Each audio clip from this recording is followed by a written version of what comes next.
రాష్ట్రంలోని సహజ వనరులను దోచుకునేందుకే ఏపీ రాజకీయాల్లో కేసీఆర్ జోక్యం చేసుకుంటున్నారని మంత్రి దేవినేని ఉమా ఆరోపించారు.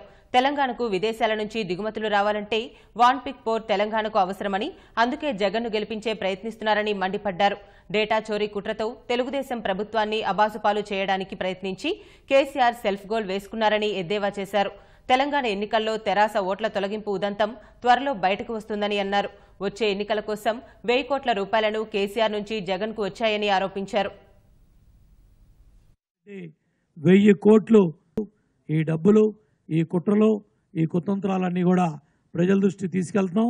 ఇవాళ జరిగే దుర్మార్గాల మీద బీహార్ నుంచి, ఢిల్లీ నుంచి, యూపీ నుంచి, హైదరాబాద్ నుంచి, బెంగళూరు నుంచి ఎక్కడికక్కడ ప్రశాంత్ కిషోర్ మనుషులు, వైఎస్ఆర్ కాంగ్రెస్ పార్టీ నాయకులు ఈ ఫామ్ 7లో ఏ విధంగా లక్షలాది ఓట్లు తొలగించడానికి ఈ దుర్మార్గమైన కార్యక్రమాలు బయటపడ్డారో ఆ వాస్తవాలన్నీ కూడా బయటకు వస్తాయి.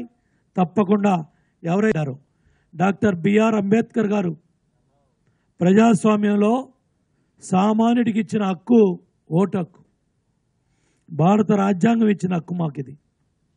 మా హక్కును తొలగించే హక్కు కేసీఆర్కి లేదు, ప్రశాంత్ కిషోర్కి లేదు, జగన్ రెడ్డికి లేదు, విజయసాయి రెడ్డికి లేదు. ఇవాళ వీళ్ళంతా కలిసి